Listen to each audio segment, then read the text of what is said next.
Hare Krishna. So, King Jadu met the Brahmana Abudhut. Abudhut means a person who doesn't have any external consciousness.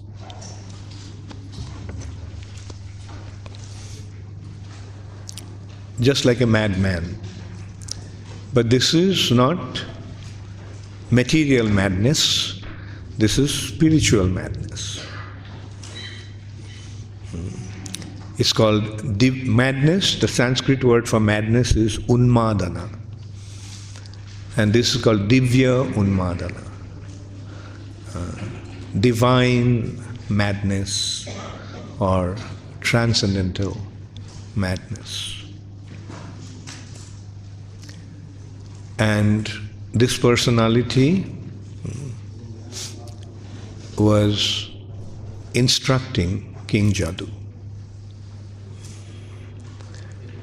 Krishna's ancestor. The Jadu dynasty started from him, from this King Jadu. So he spoke about how many gurus? 24 spiritual masters. And after that, he also spoke about another guru. So actually he had 25 gurus. Who is the 25th guru? The 25th guru is his own body. From his own body also, he learned so many things. So he started to describe what did he learn from those different gurus. The first guru is earth. From earth, what did he learn? From earth, he learned tolerance. Because like people are torturing the earth in so many ways, but still the earth is providing with whatever one needs. Our food comes from the earth. Our residences come from the earth. Our clothings are coming from the earth.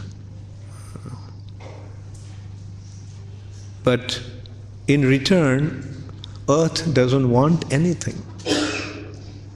We are benefiting so much from earth, but earth doesn't want anything in return, although is constantly just benefiting us. That is the nature of the earth. And he also mentioned about two other manifestations of earth. One is the mountain. Like a mountain, again, is giving so much. The mountain is giving us the water. It is due to the mountain that it's raining and the streams and rivers flow from the mountain. But the mountain doesn't. He devotes all his efforts to the service of others and to make the welfare of others the sole reason for his existence. And he also learned something from the tree, which is also a manifestation of earth.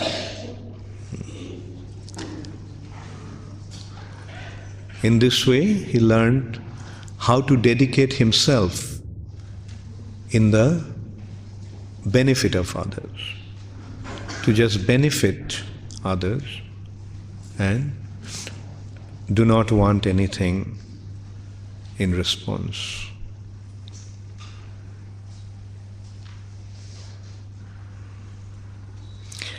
Srila Vishwanath Chakravarti Thakur is giving a commentary, and in his commentary he is saying, the mountain sustains the earth, produces streams that supply water, and produces various jewels.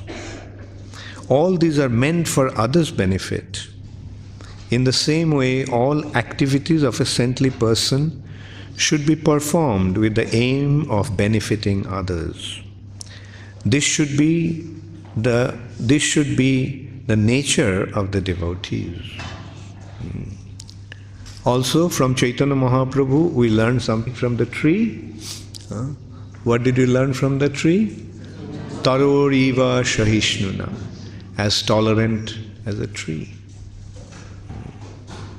And he is giving the example that one cuts the tree, but the tree is giving him the shade. He is harming him, but still the tree is benefiting him. He is cutting the tree, but the tree is providing him with fruits. He is hungry while cutting the tree, picks up the fruits from the tree.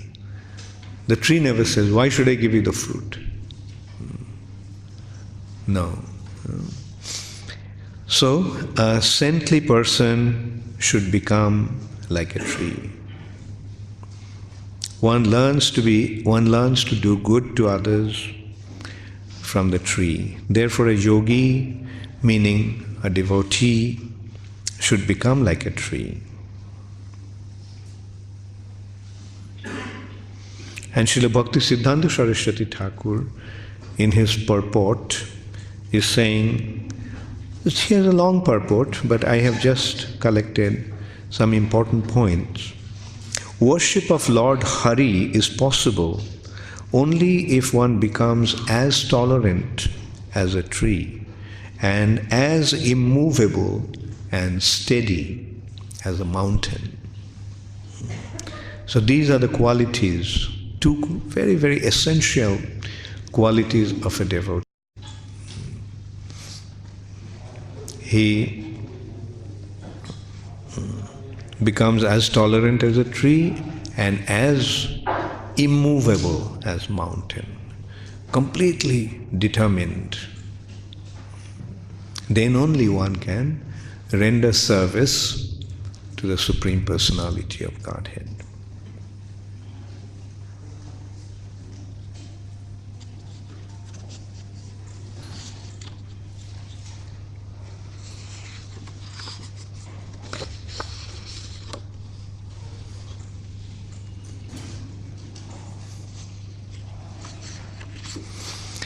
Then, what did he learn from air?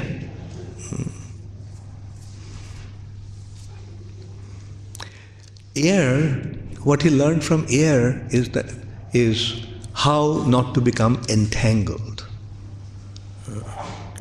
The air blows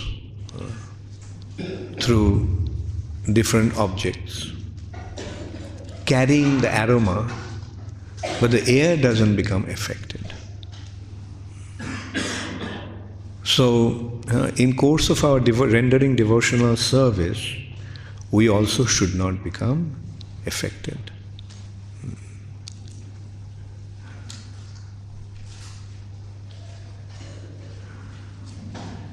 And also,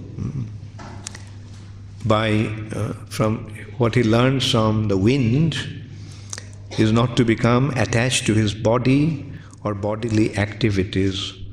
He should always know that the spirit soul is different from the body, material body.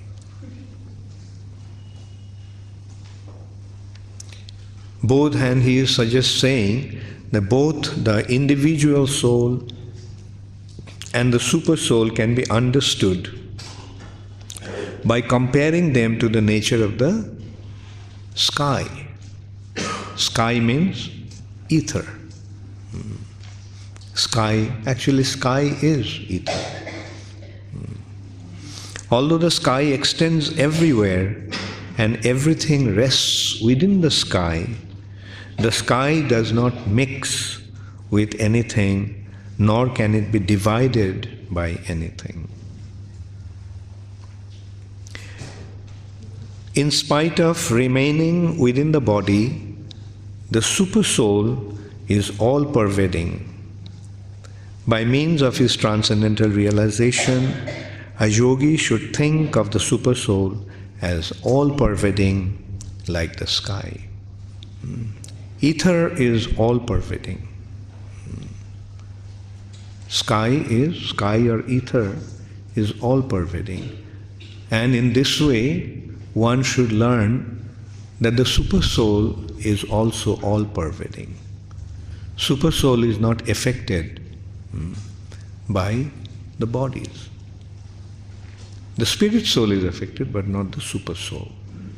The Supersoul extends everywhere. Supersoul is present everywhere. In the hearts of a living entity and also inside an atom.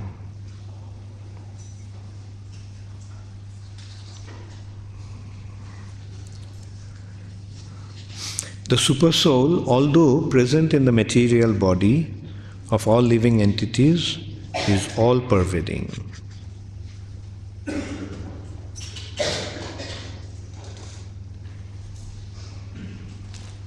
Although the mighty wind blows clouds and storms across the sky is never implicated or affected by those activities. Similarly, the spirit soul is not actually changed or affected by contact with the material nature. Although the living entity enters within a body made of earth, water and fire, and although he is impelled by the three modes of nature created by eternal time, his eternal spiritual nature is never actually affected. All these happenings are in the gross and subtle body, not in the spirit soul. Our karma, our activities leave their imprints on the subtle body, and accordingly the subtle body takes us to different other bodies, providing bodies.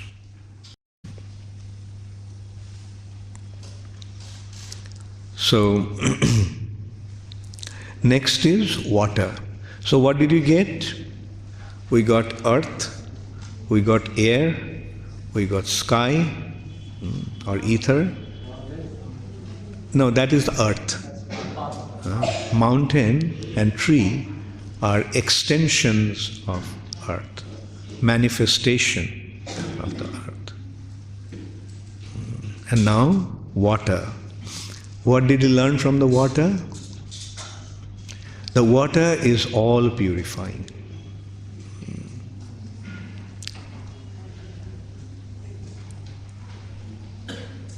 And a saintly person similarly should be free from all contamination.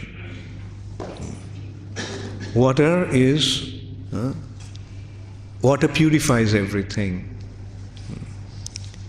And water doesn't get affected by the impurities.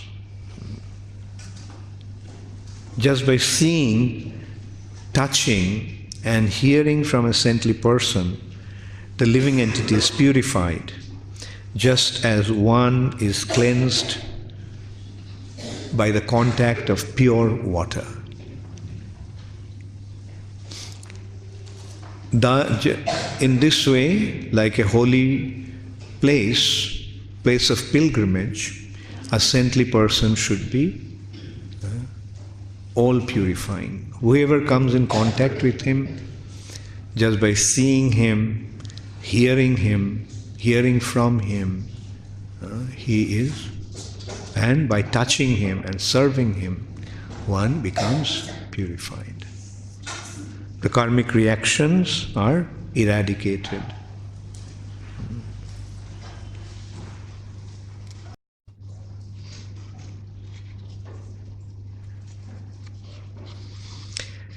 Srila Vishwanath Chakravarti Thakur, in his commentary, he is mentioning,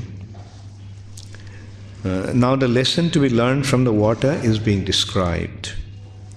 Water is by nature pure and cooling. It is considered to be affectionate towards everyone. Water is sweet. Saintly persons are also sweet by nature, and they purify all living entities by instructing them about devotional service. What is the best way to get purified? By being engaged in the service of the Supreme Personality of Godhead. So in this way, a saintly person, like water, purifies everybody.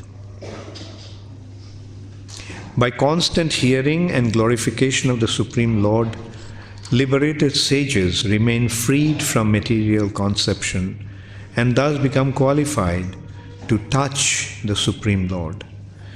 Their association is the cause of conditioned souls' liberation from their restlessness of mind and the resultant conditional life.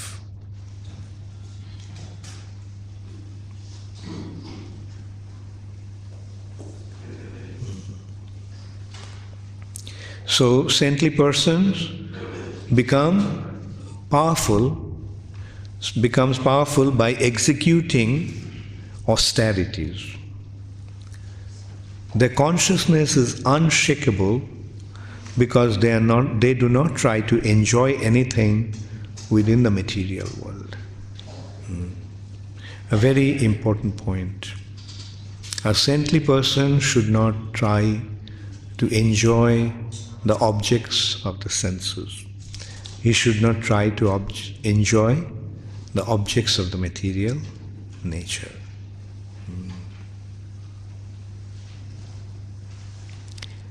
And so,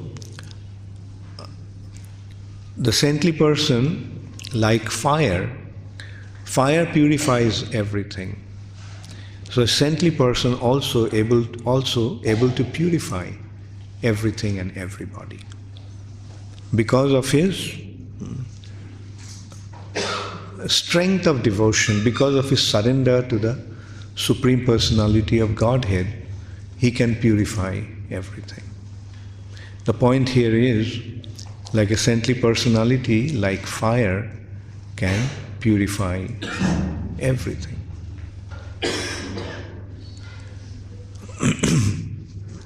How do they do that? Because they are rendering devotional service to the Lord, they become connected to the Lord. They become connected to the Lord, and whatever they get, they offer it to the Lord. A saintly person doesn't keep anything for his enjoyment. So because he offers everything to the Lord, he is unaffected by the karmic reactions. Therefore we must be very careful that whatever we get is offered to Krishna. Our role is like that of a transparent via medium. So via medium, whatever comes goes to the Lord. And the Lord is considered to be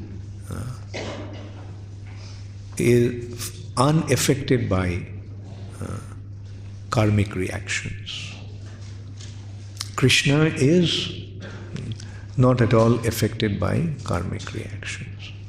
He is all purifying. And because he is acting as his agent, a saintly person also becomes all purifying, like fire.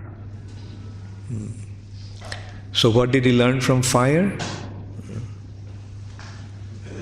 Not be affected by, first of all, not be involved in enjoying this material nature. Rather, offer everything to Krishna.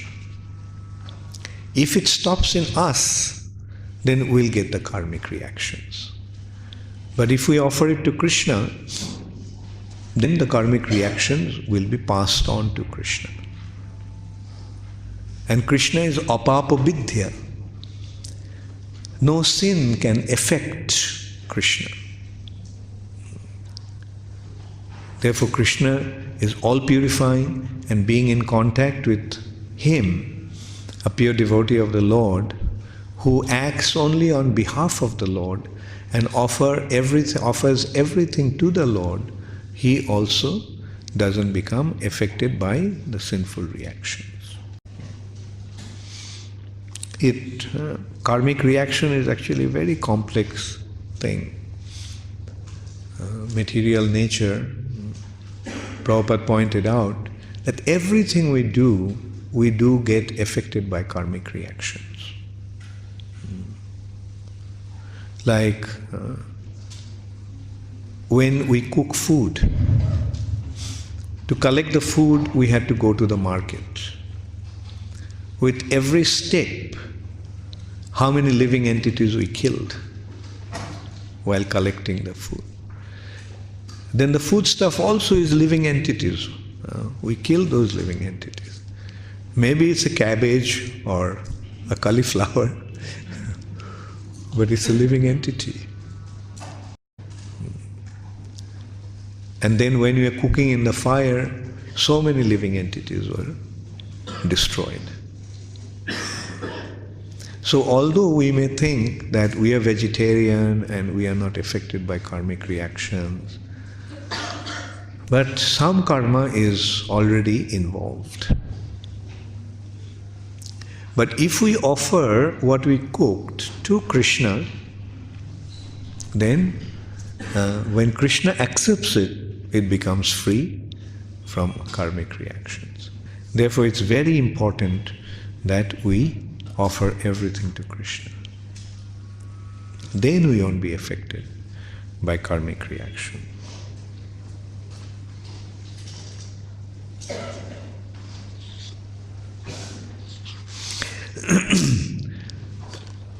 A saintly person may accept the worshipable position of a spiritual master. And thus, like fire, he burns to ashes all the past and future sinful reactions of his worshippers by mercifully accepting their offerings. So this is another way to get purified, purify our karma. Offer it to a saintly person, and when the saintly person accepts it, we are free from karmic reactions.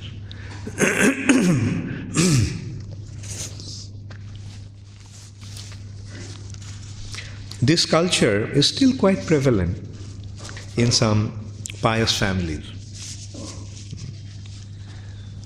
Like the other day, I met a very rich person, and he was telling me that it is their tradition, family tradition, that a part of their income goes to spiritual activities. And I told him, make sure that you give all your money to ISKCON.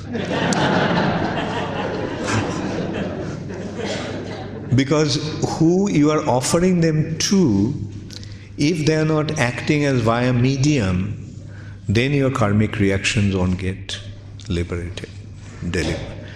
Your karmic reactions won't get eradicated. So he does, he helps ISKCON quite nicely. But this is why do they do that? Why do they offer a part of their income? Because when they are making money, they are indulging in all kinds of sinful activities. But by offering it to Krishna through a devotee of Krishna, that money becomes sanctified. That money becomes sanctified.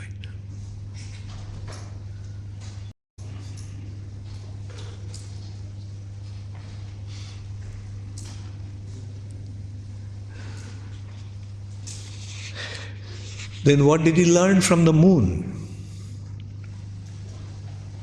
The next thing is moon. We got 5 elements: earth, air, sky, fire, and water. And now his next guru is moon. What does moon do? Moon waxes and wanes. From full moon, the moon gradually wanes to become new moon, no moon in the sky. And then again the moon grows from new moon to full moon. So although the moon waxes and wanes, but the moon doesn't get affected by that. Similarly, our bodies will go through different phases. Like our body also, like moon, it waxes from childhood to gradually to youth. Very powerful, very robust, very powerful person. But then what happens? From full moon, it gradually begins to wane. So similarly, from youth, there is a decline. Like somebody who was so powerful, so strong, so handsome, so healthy. But then at old age, he becomes completely weak. Can't even lift his hand. Sometimes they don't even have to become old. Like, Muhammad Ali. He used to claim that he is the strongest man. But now he has become paralyzed. The person who was so powerful that defeated practically all the heavyweight boxers. He was a heavier champion. So powerful, so strong. But now he can't, he is just lying in his bed. Can't even move his fingers. But this is the phase that the body goes through. It's happening to the body. The soul should not become affected by that. Another thing we should remember in this respect, that we should not try to extend our duration of our life. We shouldn't try to unnecessarily increase the duration of our life. When the time comes to leave the body, we should say goodbye. And Prabhupada is pointing out, like, it is because people do not have informations. They do not have proper informations, that's why they are so afraid of death. They are so afraid of changing their body.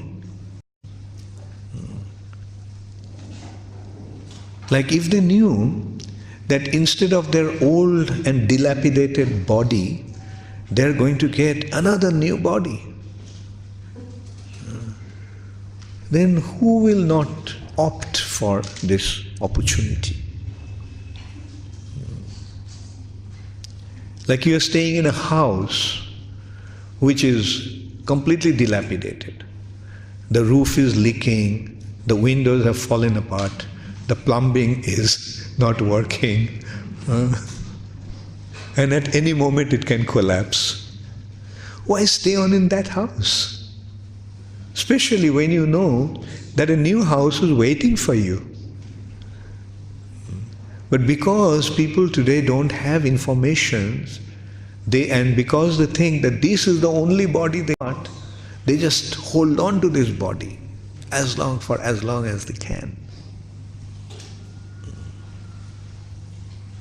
But an intelligent person with proper information, he will rather consider, well, if instead of this old body, if I get a new one, that's a grand deal. That's a wonderful deal. Instead of an old body, I'm getting a new body. Starting afresh. Don't we want that? Don't you wish that you could start afresh again? If somebody gives the opportunity, go back to your childhood and start from there. What we'll do? Won't we consider that to be a wonderful opportunity? Don't we consider then we won't waste any more time, any time, by frivolous activities, games and sports. Every morning we'll make it a point to recite a shlok from Bhagavad Gita. Every morning we will render devotional service. So it's an opportunity. Similarly, after this body we'll get an opportunity. And if we remain in spiritual life, then we'll get a chance to continue in the spiritual activities. Suchinang Srimatang Girhe Jogo Prashta Vijayate. A yogi, a devotee, will be born in a purified family, in an opulent family. It doesn't matter. Krishna may put us through difficulties also. It is up to Krishna. But the thing is, we'll get an opportunity to become a better devotee. So that is why one should not be afraid of death, and one should not be afraid of taking this opportunity of getting a new body. That reminds me of one thing also, as I was saying, like if we get a chance to start again, what we will do. Now in this respect, remember that your extension are your children for the householders. They are your extension. So train them up in such a way that they become good devotees. I am saying it because often I see that devotee children are not taking to Krishna consciousness. What does it indicate? With all due respect, it indicates that you yourself did not understand what benefit the spiritual life is offering you. If you did, then you should make it a point to train your children to become devotees. Guide them in such a way. Of course, another thing is, nowadays, parents cannot really guide the children. Everyone is completely independent. If the parents force them too much, then it's not a matter of forcing them. Make them understand. And while doing that, you are acting as a spiritual master. While doing that, you are learning yourself the advantage and benefit of spiritual life. Bring up your children in such a way that they become an asset to this world. The goal of life is not to become an engineer or a doctor or earn money. Actually, the world is coming to a situation that everybody will become very, very poverty-stricken. The financial world is collapsing. So if you are trying to be successful in this material world, it won't work. Just make it a point to make them into devotees. Like just as we think that if I could start again, I would do this, I would lead my life in this way. You also consider that your children, give them the opportunity, make them understand that this is the goal of life, and don't waste your time. become a very good devotee.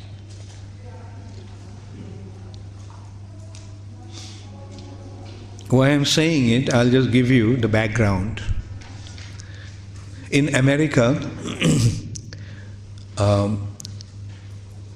I have a disciple who is a very successful businessman, and he was also the president of a temple. He was very committed, very committed. He was a very successful businessman. At the same time, he was the president of a temple. And he used to always persuade me to send some pujaris, because in America, all the temples are suffering from lack of pujaris. So I generally don't encourage devotees to import pujaris from India. Because in most cases these devotees go to the temple to become pujari, they stay in the temple for 3 years, they get their green card and they get lost. So their spiritual life is actually lost. And so he was telling me that you can't make devotees in America.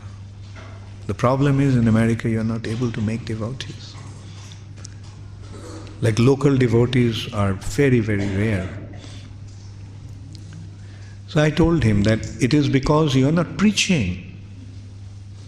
If you preach, then they'll become devotees. Prabhupada showed how many devotees Prabhupada made when he was there. 10,000 devotees in 10 years.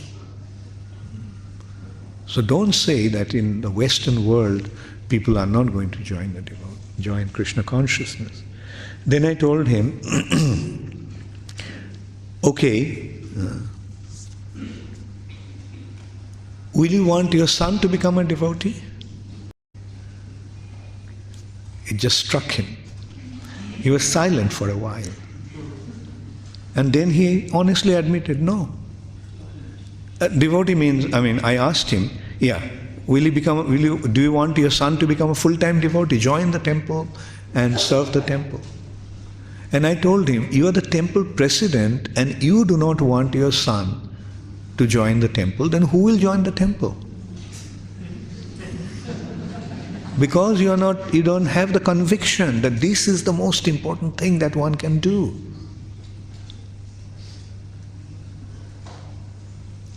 Anyway, it's just a thought that came across, that your children are your extensions, and what you want to become, let them become that. If you want to become a pure devotee, then make them into pure devotees, because you can groom them up. You can mold them. Children are like soft clay. With a soft clay, you can make any figure. So mold them when they're soft and tender to become devotees.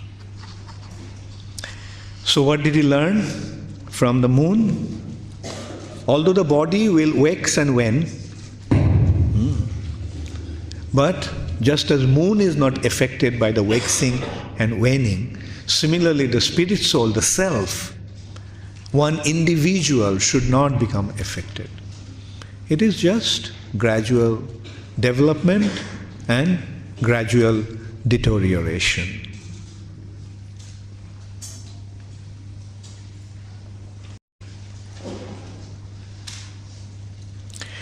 Then what did he learn from the sun? From moon he learned how not to become affected by the changing of the body. But from sun, what did he learn? Sun evaporates water from the large quantities of water by the potent rays, and later returns that water back to the earth. Isn't it? Sun makes the water evaporate from the ocean and other reservoirs of water. The water becomes cloud, and what happens to the cloud? Comes back again to the earth. But he takes it and then supplies it where they are needed. Ocean is a big reservoir of water, but the land needs water. So what does the sun do? It evaporates the water and gives it back in the form of rain. Similarly, a saintly person will collect things and then he will distribute it back to those who need it. And what is the process? We can see the devotees collect food, stuff, money, they collect different things, and then they offer it to Krishna. They collect it on behalf of Krishna. And then it goes back to everyone in the form of Krishna Prasad, Krishna's mercy. They build temples, they have elaborate arrangement of worshipping the Lord. But is it for their own benefit? No. It is for the benefit of everyone. You serve Krishna, everyone will benefit. Just as watering the root of the tree, everyone benefits. And the entire tree is benefited. The entire tree is nourished. So similarly, a saintly person's attitude should be like that. He will collect things, people will give them. People like to give. Even nowadays, people like to give money and other things to the saintly persons.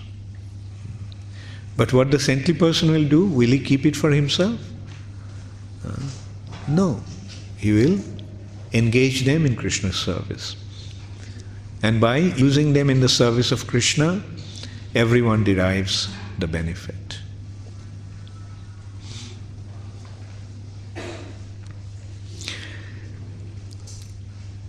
Just as the sun evaporates large quantities of water, potent rays, and later returns the water to the earth in the form of rain, a saintly person, similarly, a saintly person accepts all types of material objects with his material senses, and at the appropriate time, when the proper person has approached him to request them, he returns such material objects. Thus, both in accepting and giving up the objects of the senses, he is not entangled.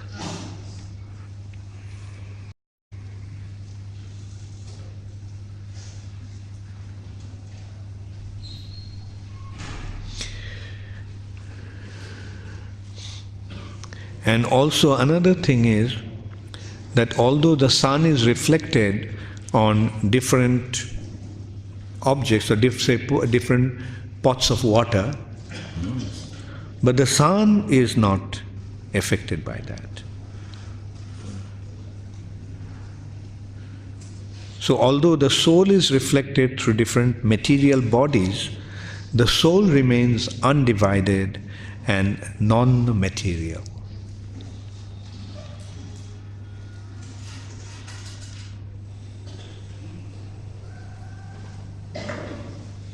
So then he speaks about a foolish pigeon. See, his guru now is a pigeon.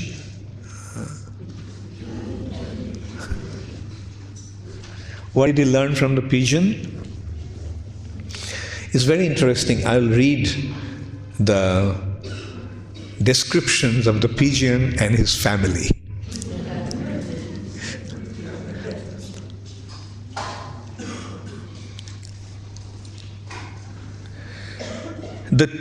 two pigeons were very much devoted to their household duties,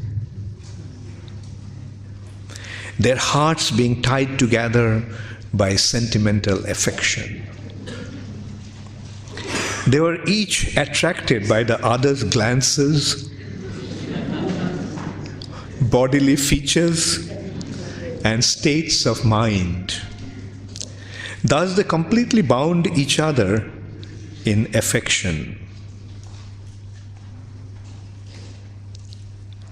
Naively trusting in the future, they carried out their acts of resting, sitting, walking, standing, conversing, playing, eating, and so forth as a loving couple among the trees of the forest. Whenever she desired anything, the pigeon would flatteringly cajole her husband. The she-pigeon would cajole her husband, and he in turn would gratify her by faithfully doing whatever she wanted, even with great personal difficulty. Thus, he couldn't control his senses in her association.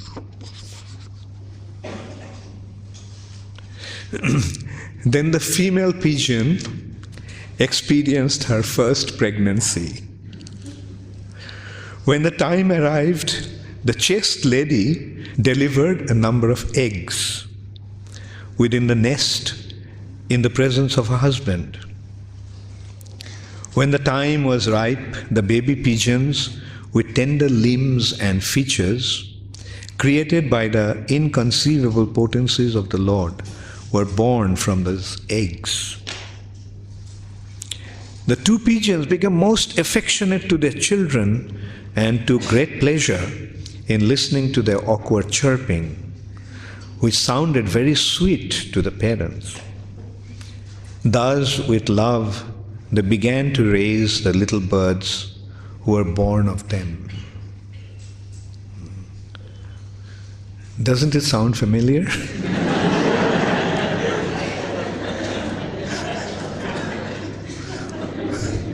So, then what happened? I'll just go to the rest of it, I'll just quickly go through. One day when the parent pigeons were away collecting food for their babies, a hunter came and he saw these baby pigeons. So he casted his net and captured them. When the she-pigeon came and saw that her children were in such a difficult situation, she just rushed into the net to rescue them. But what happened? She got entangled. And then the he-pigeon thought that now that my children and my wife are all trapped, what's the point in living? Let me also follow them. So he also went and got trapped in the net. And then the hunter collected all these birds and took them away. So material nature is like that.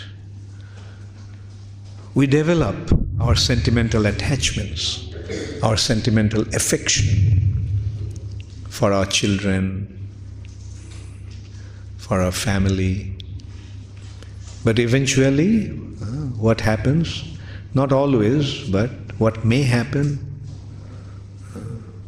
everything may be lost.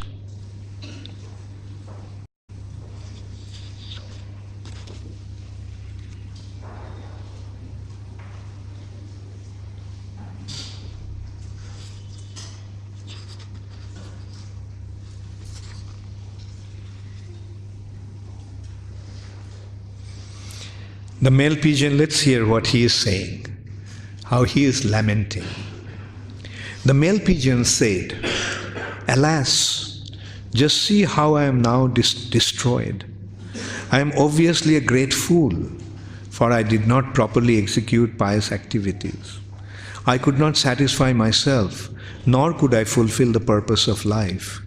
My dear family, which was the basis of my religiosity, economic development, and sense gratification, is now hopelessly ruined. My wife and I were an ideal match.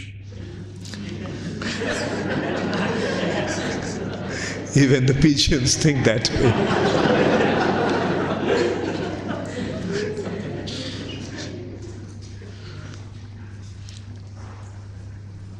She always faithfully obeyed me and in fact accepted me as a worshipable deity.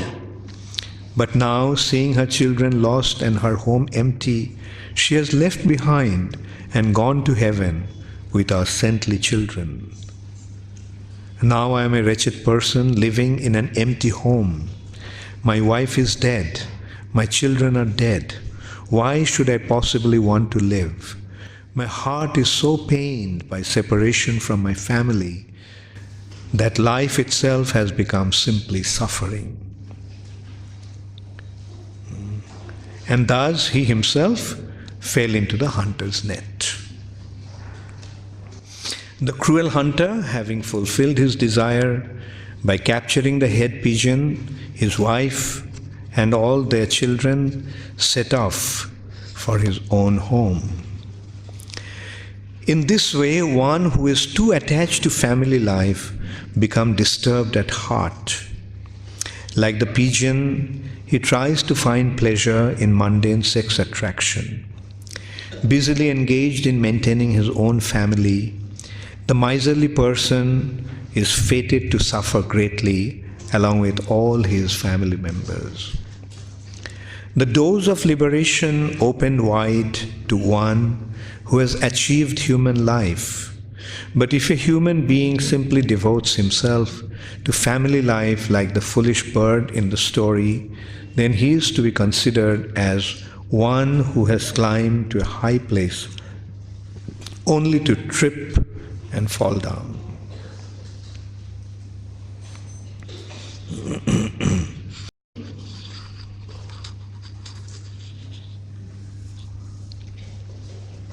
Is Krishna being too cruel? Telling all these stories and giving all these instructions? No. This is the business, this is the duty of a saintly person. He cuts our bondage, cuts our attachments for our own benefit. Because someday we have to die, leave everything behind. So why increase our attachments? Rather, cultivate the culture of becoming detached from this material world. So much so that whenever death comes, we can say, I am ready. And that is the purpose of human life. Whenever death comes, remember Krishna and face the very wonderful manifestation of time, which is actually Krishna's form. Of time, I am death. Krishna himself is saying. He will come in the form of death. And at that time we have to recognize him, that it's Krishna who is coming. Therefore, spiritual life is a wonderful preparation to leave this world. And if we can effectively cultivate that process, then our life will be successful. We'll go back to where we came from. We'll go back to where we belong to. This is not our home. This material nature is a prison house. It's not our home. This place is designed to give us pain, give us punishment for our wrongdoings. So let us recognize our mistakes and take advantage of this human form of life. And that is what we are learning from these instructions. How to become properly fixed up in spiritual life. How to become a devotee. And how not to get implicated or entangled in this material nature.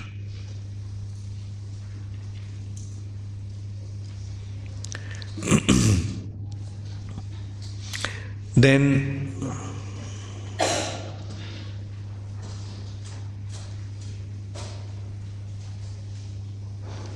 the saintly person, this Abadhuta, is speaking about the next guru.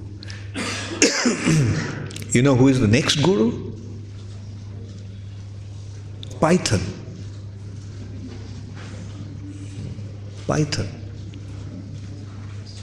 And what did he learn from the python? You see, python doesn't move. Python just stays at one place. It cannot move. So the python cannot go out and fetch his food. Whatever comes according to the arrangement of providence, the python is happily accepting that. At the same time, look at the body of a python. Have you seen the body of a python? Does it look immense? Python is such huge. Although the python is not making any endeavor for collecting food or make arrangements for eating, python is so healthy and strong. What does it indicate?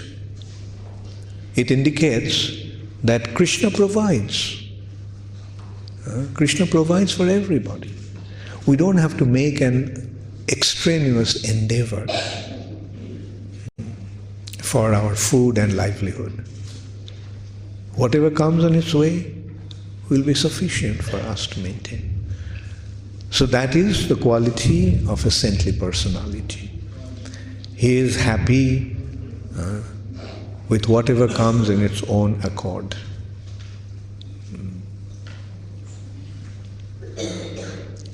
And so this is the occupation like that of a python. Of course, for the householders, they cannot accept this occupation. Because they have to maintain their family. But when one is on his own, then he can, and then he will see that food comes on its own accord. Krishna provides. I have so many such experiences. Someday I will tell you, not today. And it seemed that I was not going to get any food that day. I was traveling in Europe, hitchhiking, and food came. Not a single day I had any difficulty. Every day, anyway. So this is how a saintly person should understand that Krishna provides for everybody. Following the example of the python, one should give up material endeavors and accept for one's maintenance food that comes of its own accord, whether such food be delicious or tasteless, ample or meager.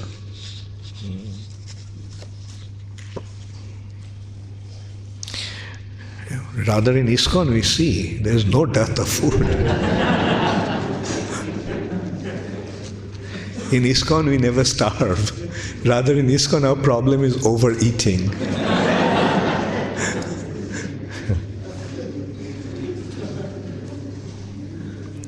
And if at any time food does not come, then a saintly person should fast for many days without making endeavor. He should understand that by God's arrangement he must fast. Thus, following the example of the python, he should remain peaceful and patient.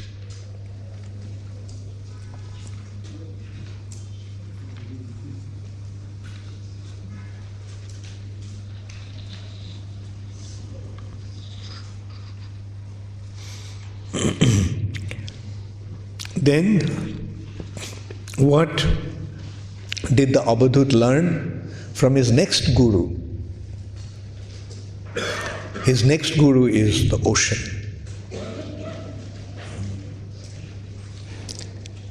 Now, in rainy season, the rivers become in full spate, and they rush to the ocean and pour their water in the ocean. And in summer season, the rivers become dry and hardly any water goes to the ocean. But the ocean situation doesn't change. Ocean always remains the same. So what should a saintly person learn? What did Avadhuta learn from the ocean? Sometimes there will be prosperity, sometimes there will be hardship. But a saintly person should always remain equipoised. He should not be affected by prosperity, nor should he be affected by scarcity. He should always remain unaffected like an ocean. Another thing is, ocean is deep, very deep. So a saintly person is also very deep. One cannot understand what is in his mind. And he should always remain grave and content. He should never become agitated.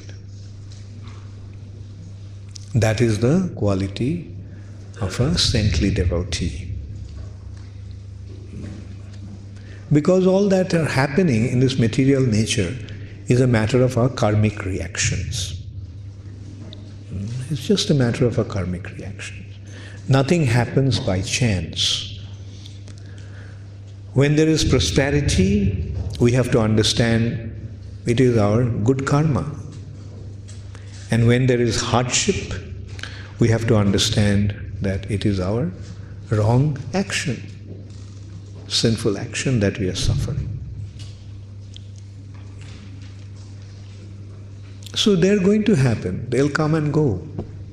But we should not become affected by that. We should remain completely equipoised, like an ocean.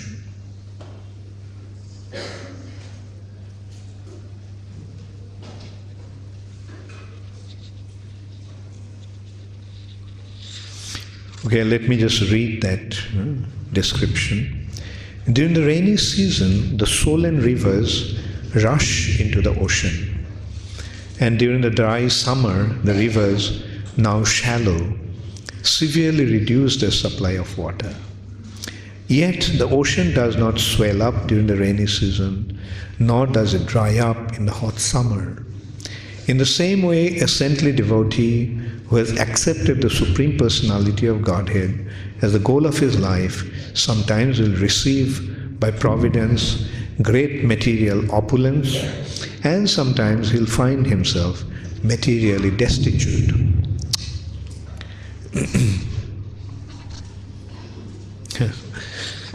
Materially destitute. However, such a devotee of the Lord does not rejoice in flourishing condition, nor is he morose when poverty-stricken.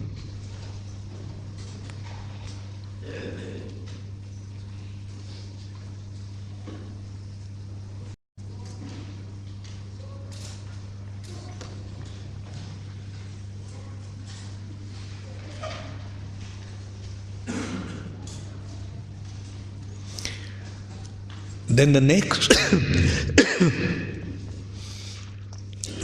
guru is a moth.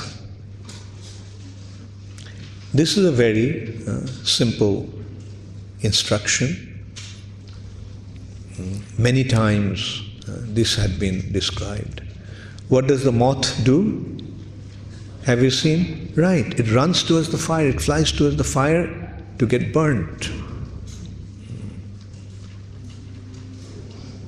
So saintly person, this Abhadhuta, what did he learn from the moth? That one should not become attracted to the beautiful form of a woman. If he does that, then he'll get burnt. A saintly person should be aloof from these kind of desires to enjoy the beautiful form of a woman.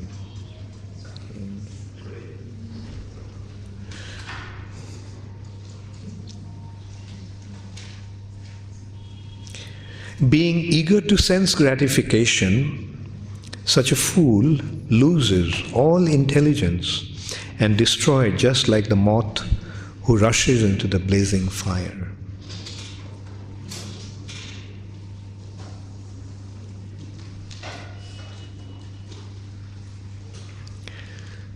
So, what did he next guru is a bumblebee. What does the bumblebee do? There are two types of bees, bumblebee and honeybee. So from bumblebee, the nature of a bumblebee is that he goes from flower to flower and collects little honey. Similarly, a saintly person should go from door to door and collect little from everyone. So he is going to collect begging. He goes begging, not to collect food stuff, but he goes begging to help the householders. He goes there from door to door to benefit them. So, so just as a bee collects little from everyone, so a saintly person should collect little from everyone for his subsistence. He should not try to collect too much from one person. This occupation of a saintly person is called madhukari. The Sanskrit name for a bee is madhukar. Madhu means honey, and madhukar means one who collects honey. So he collects little alms from different household. And another thing he learns from the bee is that the bee collects this honey and eventually what happens? Somebody comes and takes away the honey that he collected with so much effort. Therefore, it is better not to accumulate wealth, because the accumulation of wealth can become the cause of great danger, because some greedy person may come and take it away from us.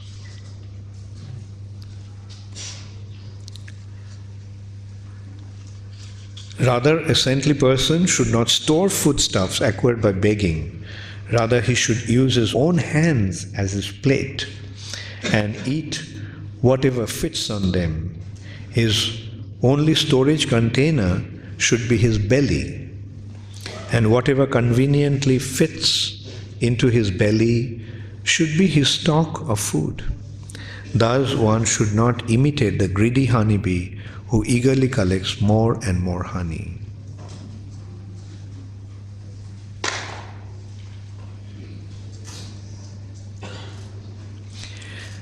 Then what did he learn from an elephant, his next guru? You know what happens to an elephant, how the elephants are captured? a she elephant is trained to allure the he elephants.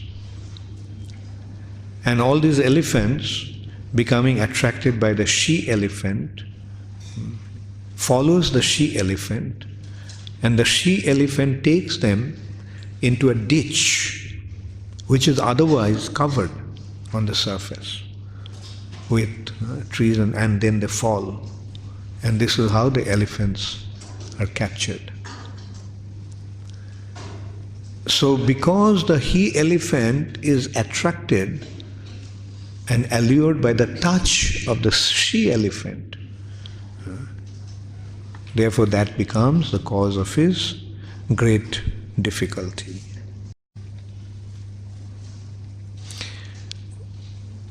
And he is saying,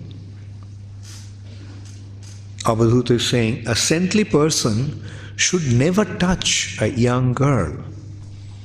In fact, he should not even let his foot touch a wooden doll in the shape of a woman. By bodily contact with a woman, he will surely be captured by illusion, just as the elephant is captured by the she elephant due to his desire to touch her body.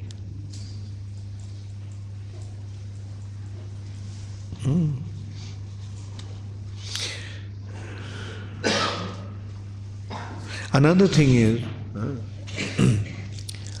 that what he learned from the elephant is that when an elephant is having an affair with a she elephant, then other bull elephants become envious and they get into a fight.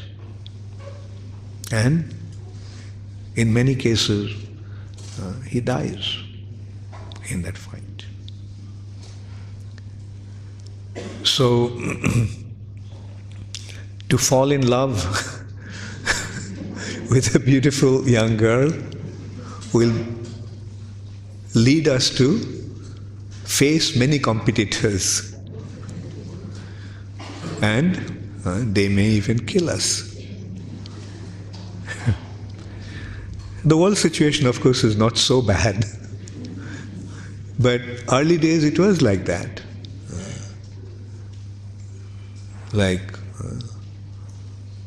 You remember some stories like, it's not stories, these are actually happenings. How many of you read the Iliad, Homer's Iliad? Okay, the prince of a kingdom in Greece fell in love. No, he was a guest in the house, the palace of a king at Athens. And his wife, Helen, was a celebrated beach. So they fell in love when Paris was in their house. They fell in love. And so they ran away and came to Troy, their kingdom, Paris. And as a result of that, a big battle took place. So many people died. And eventually Paris was survived. Just the attraction for one beautiful woman destroyed the whole kingdom.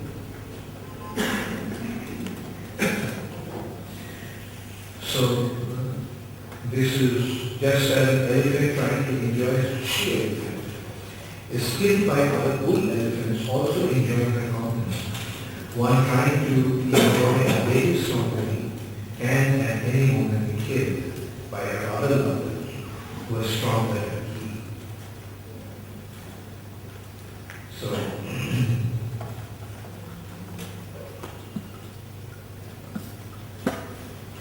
now the next thing he learned from a hunting thief.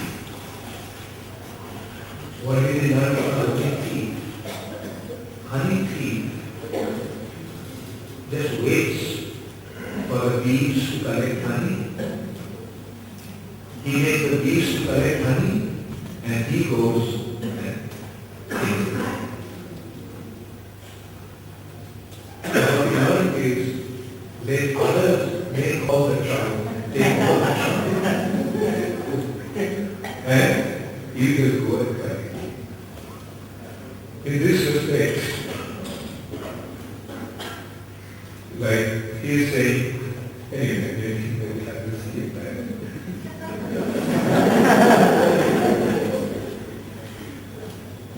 Alright, since I'm on this one. Yes, the hunter takes away the honey laboriously produced by the honeybees. Similarly, saintly mendicants, such as brahmacharis and sannyasis, are entitled to enjoy the property painstakingly accumulated by householders dedicated to cultivation.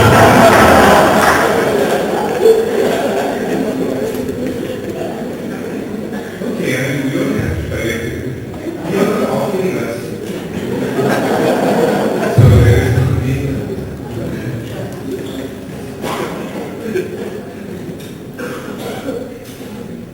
Then the next one is the deer.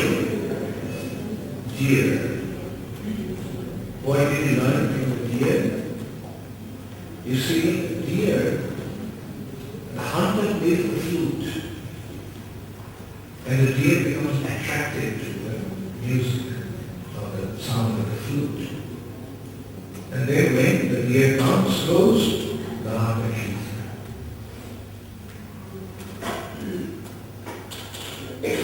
So, similarly, a saintly person should not indulge in mundane music, mundane drama, and so forth.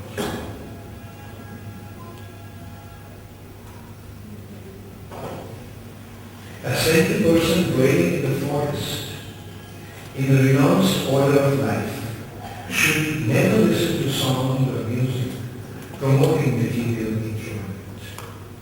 Rather, a saintly person should carefully study the example of the deer, who is bewildered by the sweet music of the hunter's horn and is thus captured and killed.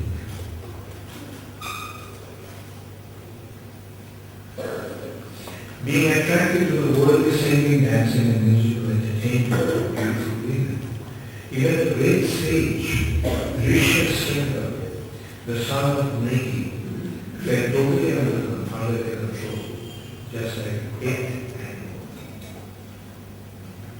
this story is from Mahabharata. You know the story of Rishabh?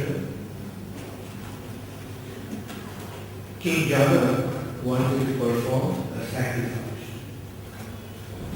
And the only person who could successfully perform the sacrifice was the son of sage Niki, whose name was Rishabh. So how to get Rishabh to leave the forest, leave his father's ashram, and come to Mithila, the capital of China.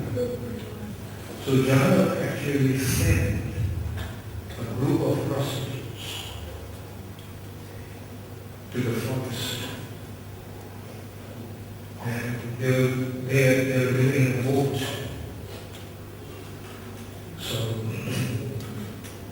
Rishabh was so innocent that he never seen a woman before. But seeing these girls, beautiful girls, he felt some attraction. Like this way we can see that this attraction for the opposite sex is natural.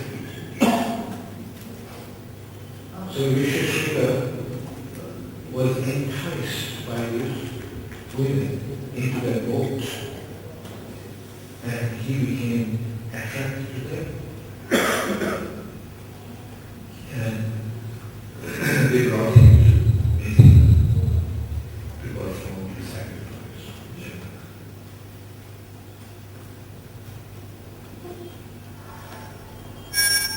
No, I'm sorry, it was Uddhava. Uddhava.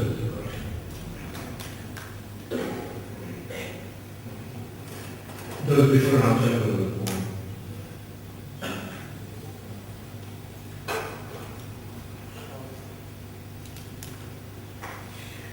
What did you learn from a fish? You know what happens to a fish? A fish sees the bait and he thinks, oh, what a delicious food. And he swallows the bait and along with the bait he swallows the hook and the fish is hooked. Similarly, the urge of tongue, one should learn. Because the urge of tongue can become the cause of falling out of the sentiments. So, and it has been also mentioned in the scripture that of all the senses, tongue is the most voracious, most powerful. The tongue is most powerful. Therefore, unless and until one is able to control his tongue, he cannot make spiritual. Of course, with us it's a little different. We have to understand that this anecdote was spoken before Chaitanya Mahaprabhu appeared. Chaitanya Mahaprabhu reversed the system. He made a very unique arrangement. That unique arrangement is that by being engaged in devotional service, we can become free from our material entanglement. The secret is devotional service. And therefore, every day, while taking prasad, we sing the prayer. Anutteju bhakti, loho vaishnu. All the senses now is voracious. But Krishna Bharatayamaya, Krishna is very merciful. And he wanted to conquer the tongue. Krishna given Shaprashad Mangalayamaya. He gave us his prasad. Shri Anamrita Radha Krishna Bharatayamaya.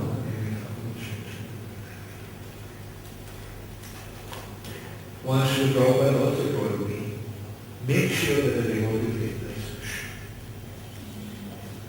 That is the only sense gratification.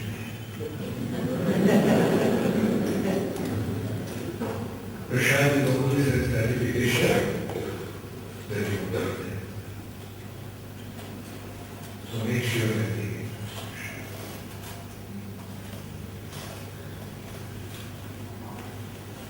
And then he spoke about a prostitute, a Pinga. This particular prostitute who was in a city of Uddhava, and one day she was waiting, dressed up very nicely, and decorated for me. She waited. But then she considered, why I am just waiting in this way for some individuals who cannot really give me real pleasure, real satisfaction, real joy. So let me surrender to the Supreme Personality of Godhead, who is the reservoir of all pleasure.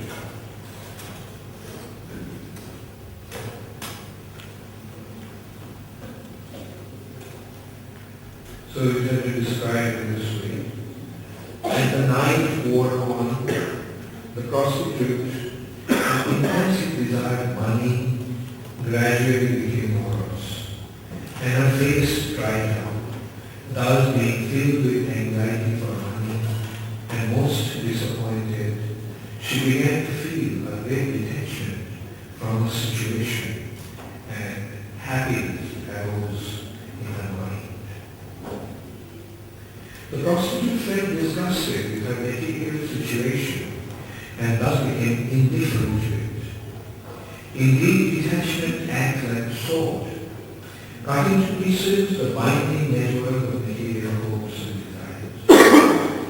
Now please hear from me a song sung by a prostitute in that situation. And so she's expressing her realization. Just see, the prostitute in another state, just see how greatly illusioned I am. Because I cannot control my mind, just like a fool, I desire lusty pleasure from an insignificant man. I am such a fool that I have given up the service of the person who, being eternally situated within my heart, is actually most dear to me. That most dear one is the Lord of the universe, who is the bestower of real love and happiness, and the source of all prosperity.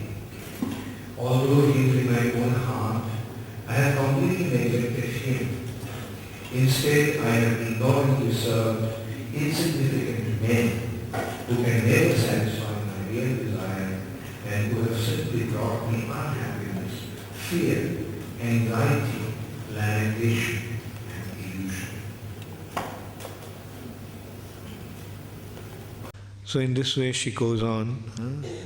This material body is like a house in which I, the soul, am living.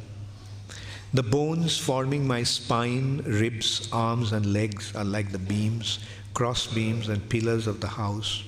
And the whole structure, which is full of stool and urine, is covered by skin, hair and nails. The 9 doors leading into the body are constantly excreting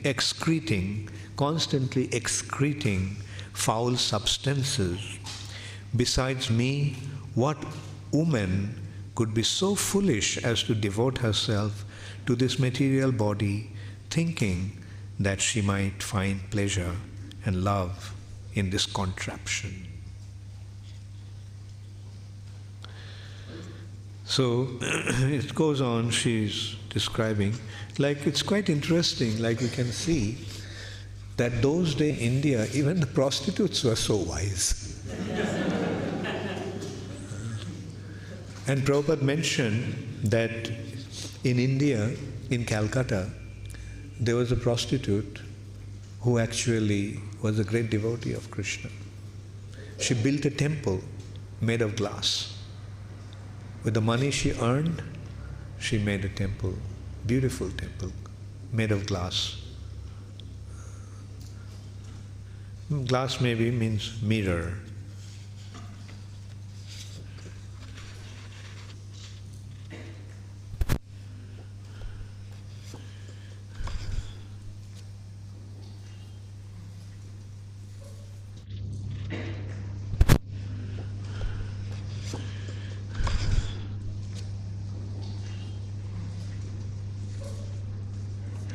Then it is saying, she understood that material desire is undoubtedly the cause of the greatest unhappiness, and freedom from such desire is the cause of the greatest happiness. Therefore, completely cutting off her desire to enjoy so-called lovers, Pingala very happily went to sleep. So this is how, by giving up our desire to enjoy, one can become peaceful in the heart.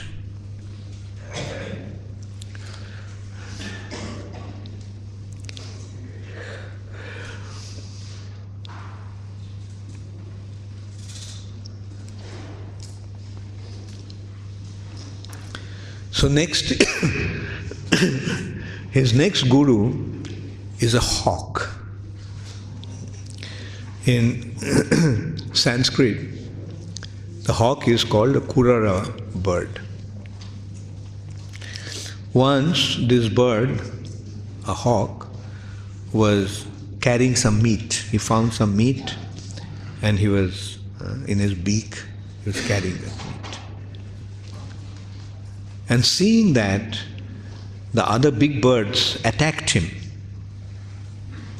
So what did this hawk do? He just dropped that meat.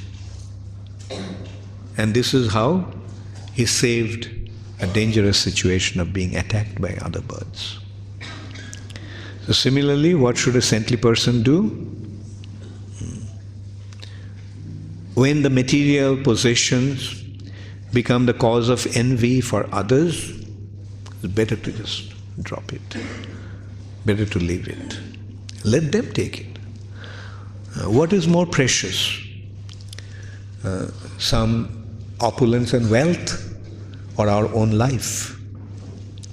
So if for some reason our life is in danger, then better to drop that.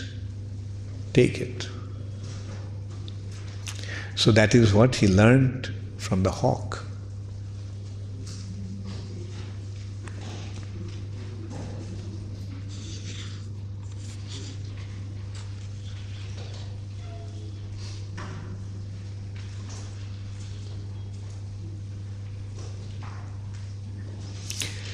Then what he learned from a child?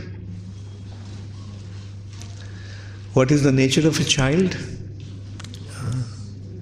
Child is completely detached. A child is totally unaffected by honor and dishonor. If somebody abuses a child verbally, child doesn't understand. Similarly, a saintly person should be like a child, totally unaffected by honor and dishonor. That's what he learned from a child.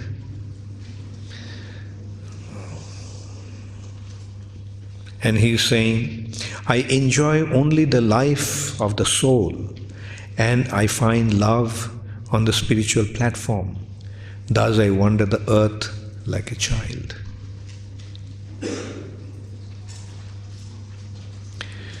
In this world, two types of people are free from anxiety and merged into great happiness. Who are those two persons? One who is a childish fool and one who has approached the Supreme Lord. These two persons are perfectly happy. One who is a total fool, he's happy. Ignorance is bliss. But the other is one who has taken shelter of the Supreme Personality of Godhead.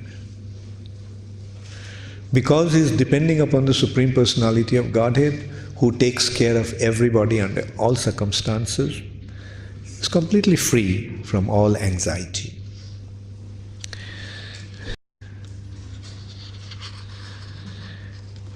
Then, what did he learn from a young girl? This young girl was at home alone. Her parents and other relatives went somewhere. She was alone. And at that time, some guests came to the house with a proposal to marry her. So he greeted them, received them, and then to prepare for their food, she was husking the rice. You know how they husk the rice? They pound the rice with a rod, which is oval, smooth and round at the end. And as a result of that, the rice and the husk become separated. So to prepare food for them, she was husking the rice. Now when she was husking the rice, her bangles were sounding. And she thought that if they find out if they think that she is husking the rice herself, then they will think that their family is very poor, that this girl has to work herself. So then what did she do? She broke the bangles and kept just one bangle on each hand. First she kept, at the beginning she kept just 2 bangles. And even that was causing the sound as she was husking the rice. So then finally what she did? She just broke the bangles and kept just 1 bangle in each hand. And now there is no sound. So from that, this Avadhuta learned that a saintly person should live alone. Because even if there are 2 persons, there are possibilities of frivolous discussions and even quarrel. But if one lives alone, then there is no possibility of such undesirable happenings.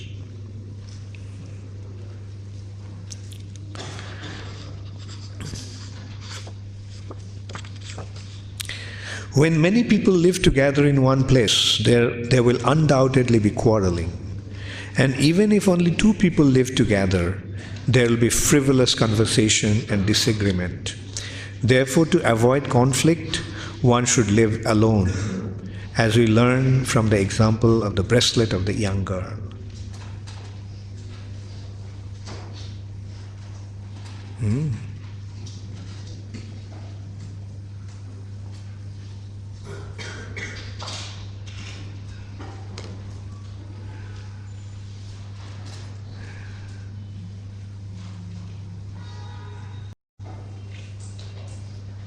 Then, what did he learn from the arrow maker? This arrow maker was making the arrows, and he was so absorbed in making the arrow as straight as possible that although the king was passing by, he did not notice. So when a king goes, how does the king go? Does the king travel alone? There will be so many people with him, horses, elephants, then also drums and music. So there will be so much clamor. But this arrow maker was so absorbed in making the arrow that he did not notice that the king was passing by. The king was passing by. He didn't notice that the king was passing by. Similarly, one should become so absorbed in serving the Supreme Lord. One should be so absorbed in chanting the holy name of the Lord that he will not be distracted by anything else. Even the greatest clamor, the greatest noise will not divert his attention. So that is what he learned from the arrow maker. Then who is his next guru? His next guru is a snake. The snake, what does a snake do? When a person living in a temporary material body tries to construct a happy home, the result is fruitless and miserable. The snake, however, enters a home that has been built by others and prospers happily. The snake doesn't make the hole as his dwelling place. What does the snake do? Wait for the rat to make the hole. And then the snake goes and kills the rat, eats it, and stays in his happy home.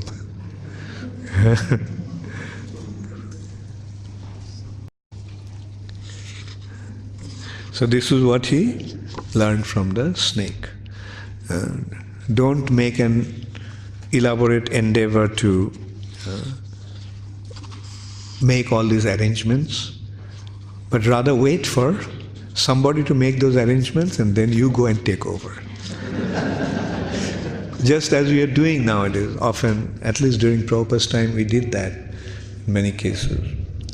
The churches were built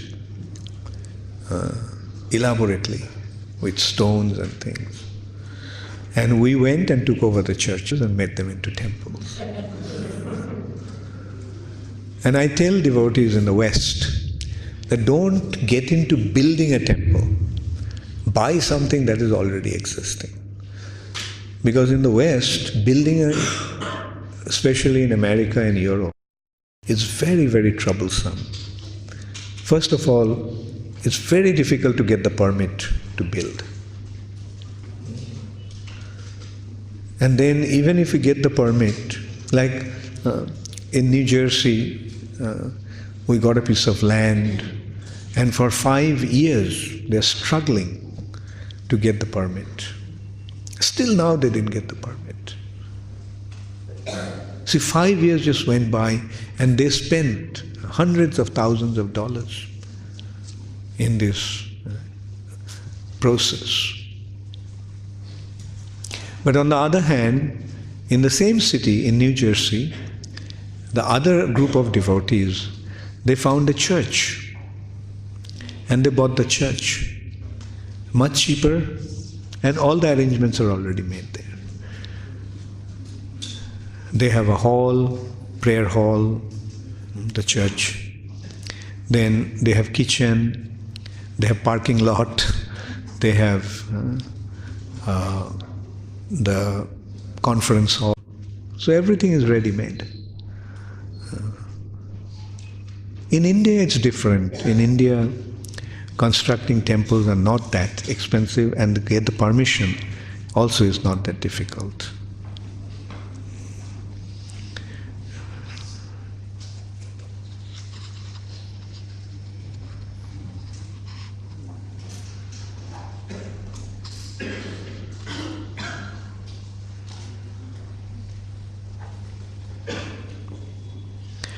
Then what did he learn from the spider? Have you seen the spider? What does it do? Spider creates the web, cobweb. You know how the spider creates the cobweb? From the saliva of its mouth. From the saliva of its mouth, it creates the cobweb. And then after some time, after playing in that cobweb, the spider again eats it up, that cobweb. So similarly, the Supreme Personality of Godhead, from His own energy, creates this material nature. He keeps this material nature manifest for a while, and then He withdraws this material nature within Himself. From this cobweb, he learned how the Supreme Personality of Godhead is acting in relation to this material nature.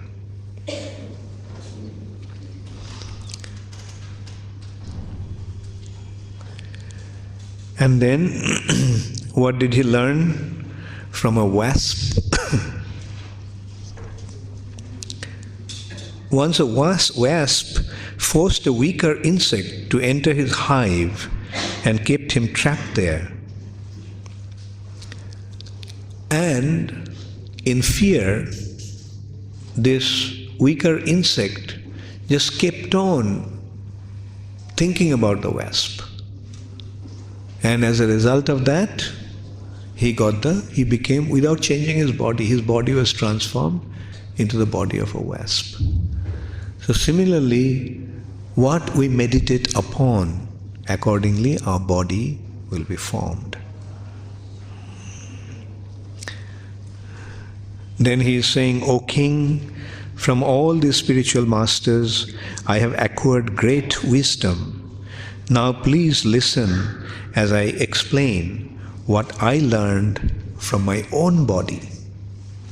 As I mentioned, 24th spiritual master and the 25th spiritual master is his own body. The material body is also my spiritual master because it teaches me detachment. Being subject to creation and destruction, it always comes to painful end. Thus, although using my body as body to acquire knowledge, I always remember that it will ultimately be consumed by others, and remaining detached, I move about this world. So what we learn from the body, we have to learn from the body that ultimately this body will be the food of others, worms and insects, or the food of fire. This body will be burned. Therefore, we should not become attached to the body, because this attachment to the body will cause us distress. Attachment to the body will make our death very, very difficult, very, very painful. More attached we are to the body, more painful the death will be. Therefore, an intelligent person should detach himself from this body's attachment, knowing that this body is only a covering awarded by the material nature. So let us use this human form that we got in cultivating our Krishna consciousness, and that should be the only purpose of this body. Use it for the sake of developing our Krishna consciousness, and then when the time comes, we can just say goodbye. As a tree before dying produces the seed of future trees, the dying body manifests the seed of one's next material body in the form of one's accumulated karma, thus assuring the continuation of material existence. The material body sinks down and dies. Another thing he learned from the body, that just as a person with many wives is in constant trouble, because all different wives are trying to pull him towards her room. So similarly, our senses are trying to drag us in different directions. So don't be attached to the objects of the senses.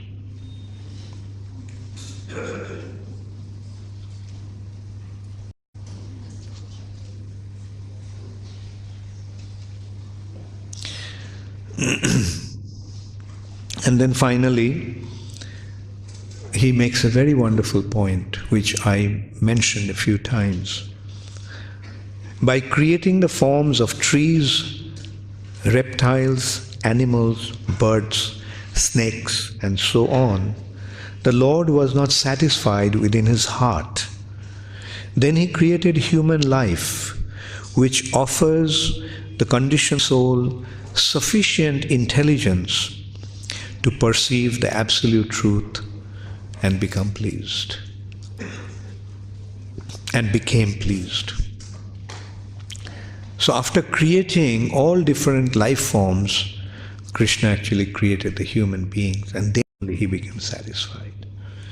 Because this human form provides us the opportunity to fulfill the ultimate goal of our life. Then comes one verse which Prabhupada mentioned many times. Labdha sudur labhamidang bohu sambhavante manushyam arthadam anittam tadapiha dhira turnam jateta anumrittu javat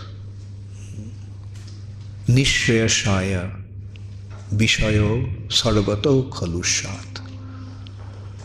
The translation is, After many, many births and deaths, one achieves the rare human form of life, which, although temporary, affords one the opportunity to attain the highest perfection. Thus, a sober human being should quickly endeavor for the ultimate perfection of life, as long as his body, which is always subject to death, has not fallen down and died. After all, sense gratification is available even in the most abominable species of life, whereas Krishna consciousness is possible only for a human being. That is why the human form of life is so special. We receive it after many, many possibilities. Labdha sudur labhamidam. Bahu sambhavante. After many, many possibilities, labdha, achieving this manusham, the human form of life. This is arthadam. It gives us a very, very special opportunity. It comes with a great opportunity and possibilities. But it is anittam. It is temporary. One cannot say when this body will come to an end, when the body will die. Therefore, when we have this opportunity, Turnam Jateta, very, very earnestly, very sincerely, we should accept the process of devotional service immediately. Turnam means immediately. Anumrittu javat, until death comes. We should endeavor for Nishraya Shaya, for the ultimate spiritual benefit. And Vishaya, Sarvata Khalushyat. The enjoyment of this material nature, eating, sleeping and mating and defending, is available even in the animal forms. So therefore one should take full advantage.